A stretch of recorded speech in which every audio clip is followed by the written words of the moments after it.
216. And there you go.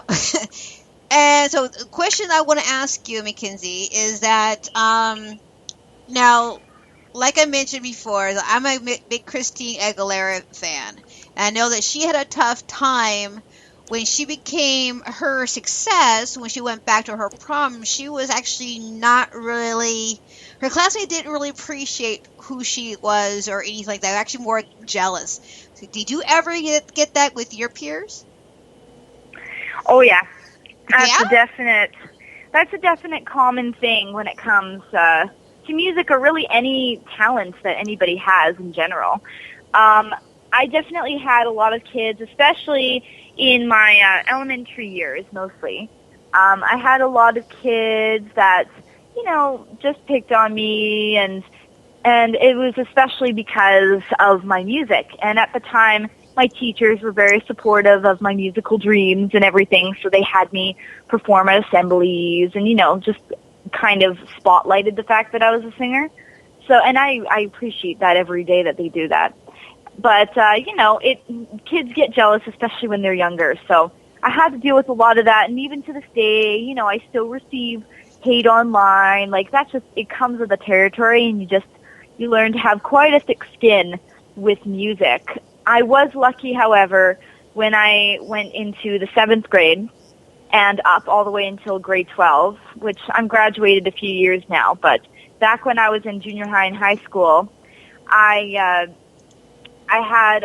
went to an art school, actually. I transferred into an art school.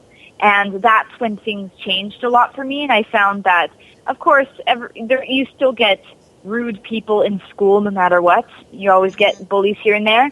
But in regards to my music, everyone all of a sudden was supportive because they all had their own dreams. So I was very fortunate to go to a school like that later in life. But, you still can't escape it. You still get hate everywhere you go when it comes to music. So it's just part of the territory now. It's like a handshake. It's a handshake.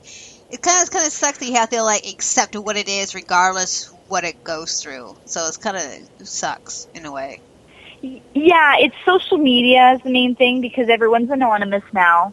So everyone can just, say things with the safety behind their keyboard and everything. And most people can't do much about it. So it's a sad thing, but I've been going on a tour with a anti-bullying tour called ePower recently, and we've been traveling to schools all around Canada, and that's the thing that we really touch on is helping kids understand that cyber hate, cyberbullying is just as bad as regular bullying. Now so we're hoping to get through. Now you've been saying that a lot during the show, even when you're on the show back a few episodes before. So tell us more about this tour about the bullying. Are you still on it? Or you're done with it? You're going to continue on? But tell us about the whole thing about it. Well, it started about November of last year. We did our first show to kind of test run it. It's me and a fellow artist named Paul Woida. We perform, and then we have a lovely program of 2 fabulous females, and it's called Inside Out. And it's an interactive anti-bullying speakers who lead kids of any age through activities and kind of help them not just understand that bullying is wrong.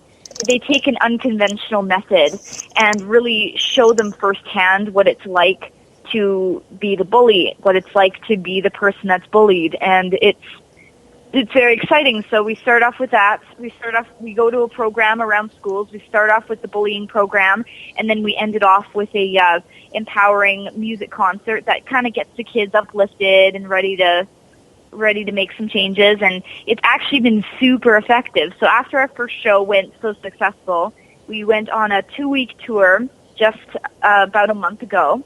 And we traveled to a bunch of different cities all over Canada, and it was the most amazing experience.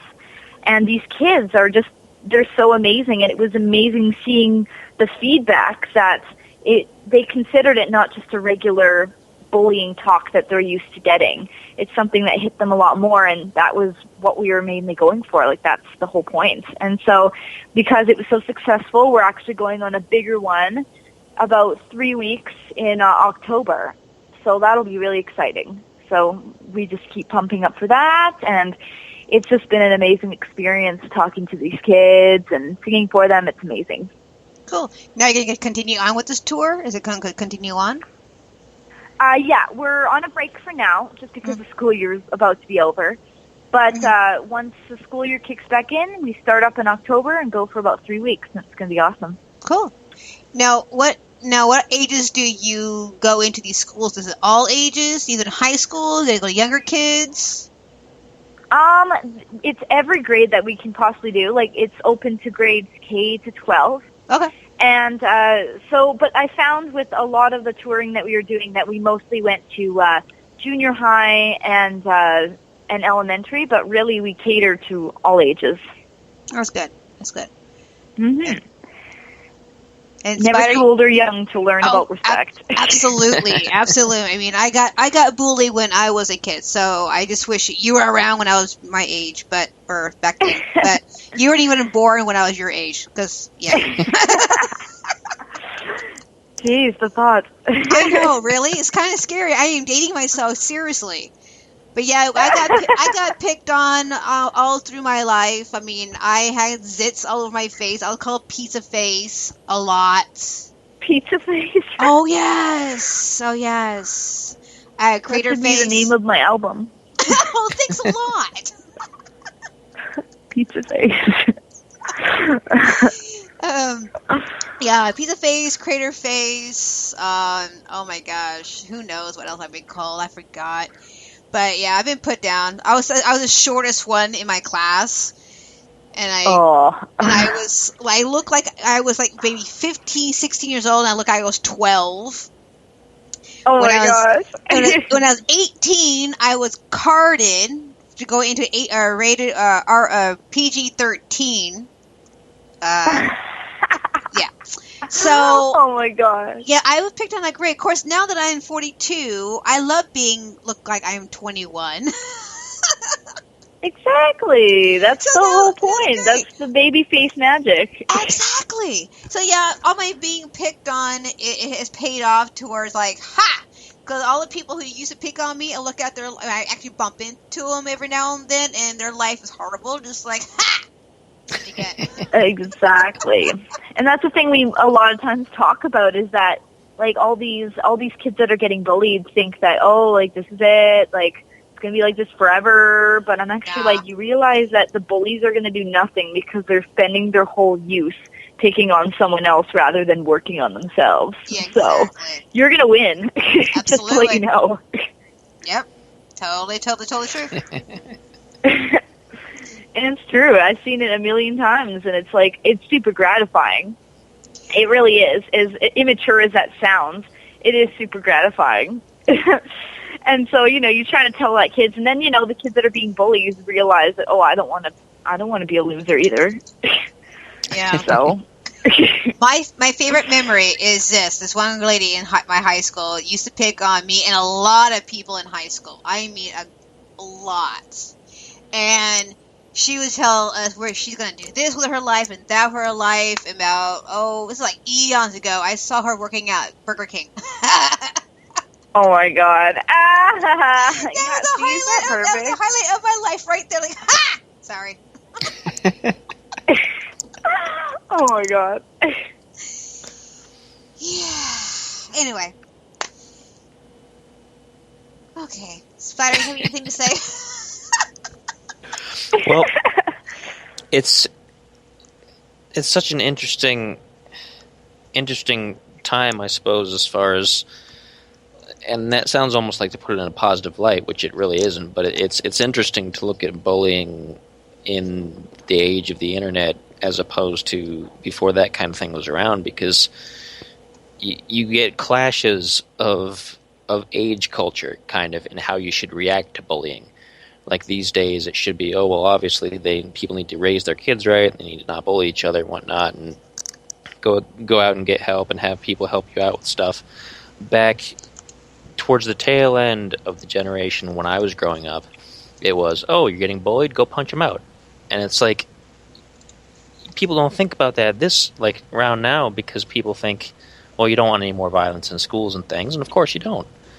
But back then, that kind of thing was so common and so kind of, it was a normal thing, and it's hard to reconcile that kind of a mindset with what goes on nowadays, because, I mean, especially you can't even go out and see the person who might be bullying you online because they're, across the world or in a different place of the country, and they could call you whatever they want, basically, and you just either have to, let it get to you or let it not get to you, and it's kind of a really difficult environment.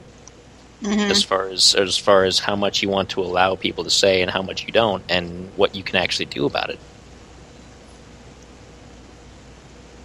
Yeah, totally agree.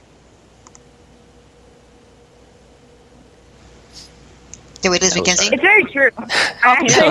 Okay, he's there. Oh my gosh. My phone was freezing. It was really weird. Weird. I totally agree. The bullying has changed over the years, and it just needs to be addressed. Like, I guess that's why we're there, is because we just want kids to be more aware that it's happening and what they can do to fix it. Yeah. Be more positive about it, but the thing is, they can fight positive with positive feedback, but it just makes the bullies more angry. That's what I learned. So I just try to do my best to ignore it. Well, yeah, the best thing that I found when I was growing up is if somebody was picking on you, then the thing that they want you to do is they want you to get angry. They want you to have a fit. They want you to react some way that plays into how they're poking fun at you, because that vindicates what they're saying, at least from their mindset. If they call you a loser and you get angry about it, well, you must be a loser because you're angry about it. You're defensive. So they get into that mindset. And so when I was growing up, it was more like, oh, well, just don't listen to it. And that's easier said than done, of course. I mean, we all went through our own fair share of bullying and everything. Mm-hmm. And it's not always easy to just turn around and be like, no, don't care. Because, I mean, at some level, you do care because it's bothersome. It can be really hurtful. Oh, yeah, everyone cares. Absolutely. Some care more than others, but everyone cares. Mm. Yeah, I remember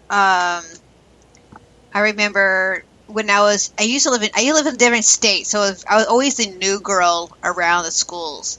But this particular moment, I was going through a very, very tough time. My parents were getting a divorce. They're constantly fighting. So this one kid, his name was George. I remember that. My brother even tried to tell him to knock it off too.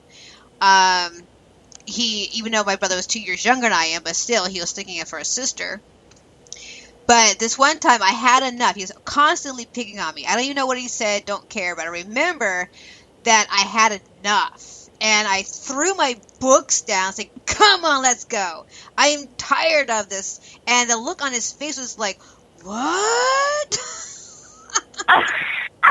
Come on, let's go. Oh my god. Oh, I was hilarious. Ready to go. I was crying. I was so frustrated. I was having frustration with going on at the home, and I just had enough. And of course, the instructor or teacher came out and said, "What's going on?" It's like, I am tired of this guy picking on me for no particular reason. Get the hell out of my face. I am tired of this stuff. And so about good. 2-3 months, he left me alone. There, he was right back at it again, like, oh my god, you're such a loser. Oh my god. And then, a few months later, I moved, so I didn't even care after that. So, yeah, exactly. They never win, as if. Yeah, I know, right? It's like, whatever. That kind of wonder what he looks like now. He's fat and ugly, probably. Yeah, exactly. Okay, so here's another question I ask you, because you mentioned that you went from an independent musician to a pop star sensation. Oh, well, not quite pop star status yet, but working on it. Well, that is what your tag says on your website. You're a pop star sensation, so we're gonna go there. That was my web designer. I was like, that might be a little much, but I'll go with it. Dream big. Dream other big. people. Yeah, if it convinces other